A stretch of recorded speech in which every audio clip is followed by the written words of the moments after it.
Hi అండి.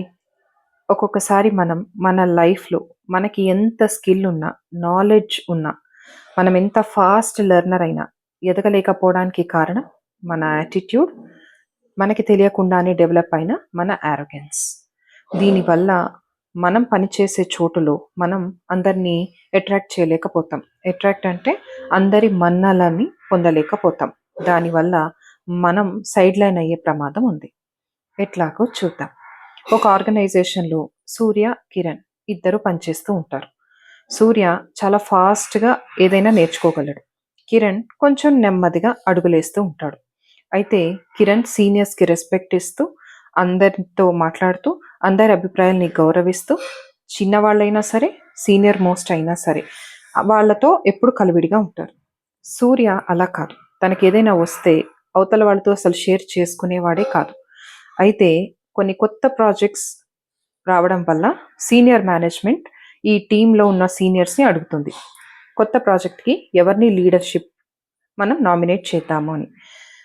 అందరూ కూడా కిరణ్ పేరే చెప్తారు. దాంతో సూర్య చాలా బాధపడి నన్ను పక్కన పెట్టేశారు అన్న అభిప్రాయంలో ఉంటాడు. అయితే ఆ senior most of the team Surya దగ్గరికి వెళ్ళి ఒక మాట అంటారు. నీలో చాలా స్కిల్ ఉంది, టాలెంట్ కూడా ఉంది. నువ్వు అందరికంటే ఎన్నోసార్లు చాలా తొందరగా వర్క్ కంప్లీట్ చేస్తావు, అందులో డౌట్ లేదు. కానీ ఎలా చేశావు అని ఏదైనా ఫిక్స్ అడిగితే అస్సలు నోరు విప్పవు, కనీసం షేర్ చేసుకో, చాలాసార్లు నడించుకుంటావు. నీ సక్సెస్ నువ్వు ఒక్కడివే ఎంజాయ్ చేస్తూ ఉంటావు. We have to celebrate everybody success. అందరితో నువ్వు కలవాలి. పైగా నువ్వు ఎవరితో అయినా సరే కొంచెం మ్యారగంటగా, ఇంకా నీకు వచ్చాక వేరే వాళ్ళకి రాదు అన్న అభిప్రాయమే చూపిస్తావు. ఇది కరెక్ట్ కాదు. ఒక లీడర్షిప్ క్వాలిటీ అంటే అందరితో మెలగాలి, అందరినీ నడిపించగలగాలి, అందరి మాట వినాలి, అందరి అభిప్రాయాల్ని తెలుసుకోవాలి. నీతో కంపేర్ చేస్తే కిరణ్ కొంచెం తక్కువే, కానీ నీకన్నా చాలా మంచి క్వాలిటీస్ ఉన్నాయి.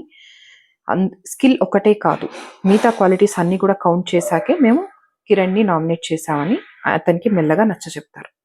అప్పుడు సూర్య తన తప్పు తెలుసుకొని, నేను నెక్స్ట్ సైకిల్కి నన్ను అందరూ నామినేట్ చేసే విధంగా నేను హార్డ్ వర్క్ చేస్తాను అని చెప్పి ముందు ఆ సీనియర్కి సారీ చెప్పి అప్పటి నుంచి తన యాటిట్యూడ్ని మార్చుకోవడానికి స్టార్ట్ చేస్తూ ఉంటాడు. ఎప్పుడైనా సరే లైఫ్లో మనం ఎదగాలి అంటే మనం ఉన్న చోటే కాకపోయినా మనతో ఉండే ఎవరినైనా సరే పొరపాటు అనేది జరిగినా మళ్ళీ రెక్టిఫై చేసుకుంటూ అవతల వాళ్ళ ఫ్రెండ్షిప్ అండ్ రెస్పెక్ట్ ఇస్తూ మనం ముందుకెళ్ళాలి. Thank you.